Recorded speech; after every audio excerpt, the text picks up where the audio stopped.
వచ్చే వారం మన సుప్రీంకోర్టులో కొత్తగా 9 మంది జడ్జీలు ప్రమాణ స్వీకారం చేయనున్నారు.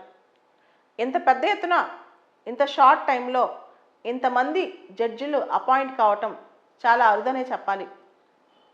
6 సంవత్సరాల క్రితం చీఫ్ జస్టిస్ ఆఫ్ ఇండియా అప్పట్లో జస్టిస్ ఠాకూర్ గారు సుప్రీంకోర్టులో జడ్జిల నియామకాలు లేట్ అవటం వల్లే జస్టిస్ జాప్యం జరుగుతుందని కన్నీరు కూడా పెట్టుకున్నారు. ఇటువంటి సందర్భంలో జస్టిస్ ఎన్వి రమణ గారు సీజే అయిన తర్వాత ఇంత తొందరగా ఇంతమంది జడ్జిల రిక్రూట్మెంట్లో చొరవ చూపించడం గొప్ప విషయమనే చెప్పాలి. కొలీజియం ఏర్పాటు చేసి ఈ సిఫార్సులు రావటం ఇంత ఫాస్ట్గా నిజంగా గొప్ప విషయం. ఇంతవరకు అందరూ డిస్కస్ చేసిన వాళ్ళే కానీ ఎవరూ ఒక స్టెప్ ముందుకేయలేదు. కానీ ఈసారి మాత్రం అది ఫాస్ట్గా అవుతోంది.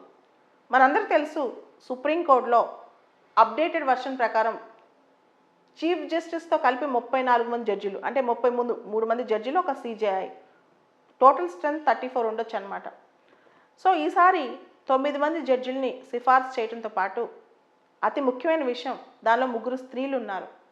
అంతకు మించి ఫస్ట్ టైం భారతదేశంలో మొట్టమొదటిసారిగా భవిష్యత్తులో ఒక మహిళ చీఫ్ జస్టిస్ ఆఫ్ ఇండియా కాబోతున్నారు. బివి నాగరత్న గారు.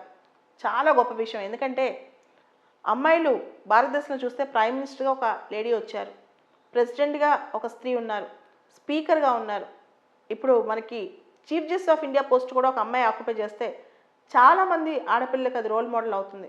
భవిష్యత్తులో ఒక పాత్ర అనేది మనకు కూడా దొరుకుతుంది. దాంతోపాటు మనం కాన్స్టిట్యూషన్ పరంగా చూసుకుంటే ఆర్టికల్ 124 ఇక్కడ చాలా important. Appointment of judges and chief justice of India.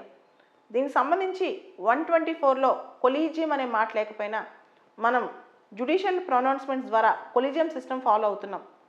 ఈ కొలీజియం సిస్టంలో 4 సీనియర్ మోస్ట్ జడ్జెస్ ఉంటారు. Supreme court chief justice of India ఒకళ్ళు, తర్వాత 4 సీనియర్ జడ్జెస్. వీళ్ళందరూ కలిసి వాళ్ళ అభిప్రాయాలను, ఏ జడ్జి అయితే బాగుంటుందో అభిప్రాయాలను ఇన్ రైటింగ్ ఇస్తారనమాట. దీన్నే కొలీజియం ప్రాసెస్ అంటాం.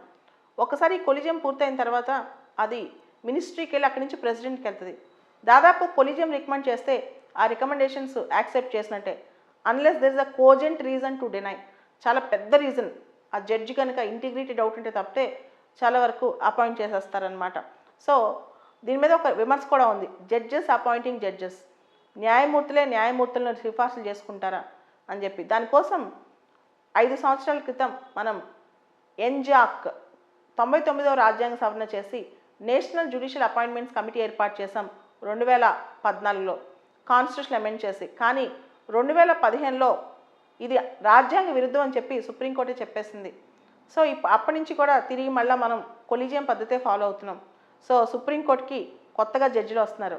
అయితే article 142 of the Indian constitution ప్రకారం కంప్లీట్ జస్టిస్ కోసం ప్రతి జడ్జి పాటుపడాలి, సంపూర్ణ న్యాయం కోసం. జడ్జిగా రికమెండ్ చేయబడిన వ్యక్తికి నిజంగా అంత మెరిట్ ఉందో లేదో కొలీజియమే తెలుస్తుంది అనమాట. నిజంగా వ్యక్తికి అంత వర్త్ ఉందో లేదో. సో ఏ వ్యక్తి అయినా ఆ స్థాయిలో ఉండే తన అభిప్రాయాలను, తన ఆలోచనలను క్వాలిటేటివ్గా బయట తీసుకురాగలితే అతనే బెస్ట్ జడ్జ్ అవుతాడు. కంప్లీట్ జస్టిస్ ఇప్పుడు కొత్తగా వచ్చిన జడ్జెస్ అందరూ చేస్తారని కోరుకుందాం.